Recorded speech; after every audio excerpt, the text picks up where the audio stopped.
Hello, in this video we're going to talk about creating a movie or video made up of still images. So we're going to be using iMovie to do this, and I've got iMovie 09 up on my computer screen now, and the first thing we'll do in iMovie is we will create a new project. So I'm just going to go up to the File menu, choose New Project. For purposes of this demonstration, we'll choose a standard 4:3 aspect ratio. We can choose whether or not we want to add cross dissolves, and I think we will do that. So I'm going to click Create. And now we've created a new blank project. And I'm going to go up to the File menu and choose Project Properties. And in Project Properties under Timing, we can make some settings that will affect how the images look when we bring them into our movie. And the first thing I'm going to look at is photo duration. I guess I will leave it at 4 seconds. And then I want you to take a look at this initial photo placement. We can choose Ken Burns, crop, or fit in frame. I'll talk a little bit more about these options in a minute, but for what we're doing right now, I think I'm going to start off with fit in frame, and now I'm going to click OK. So now we have our new project ready to go, and to import still images into our video, we need to go to the media browser, and I'm going to click on the photo browser by clicking on that little icon right there.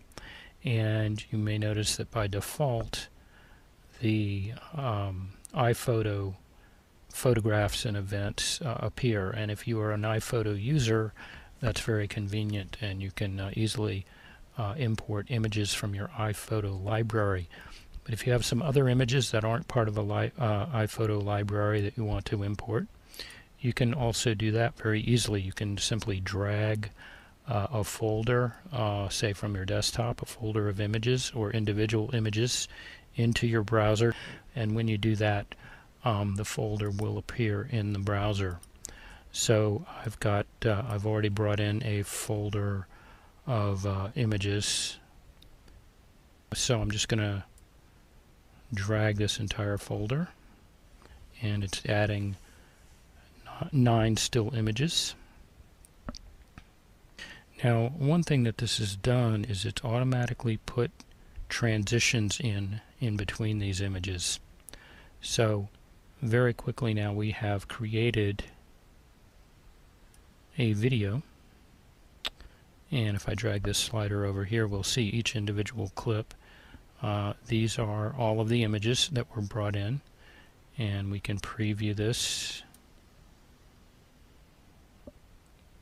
and each image appears with a transition in between each image.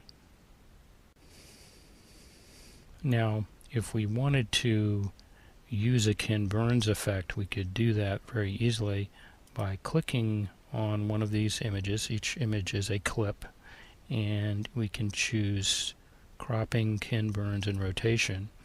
And you may remember we chose fit in the project properties dialog box when we were starting this project, which meant that we fit the entire image into the video frame without cropping it and without a Ken Burns effect. But we can change that, and if I click on Ken Burns, this is where we can start to create some of those effects. So one thing I usually like to do is start with a fairly large frame and then zoom in.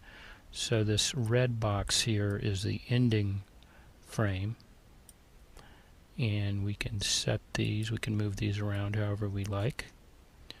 Not sure how I would do this. Let's see.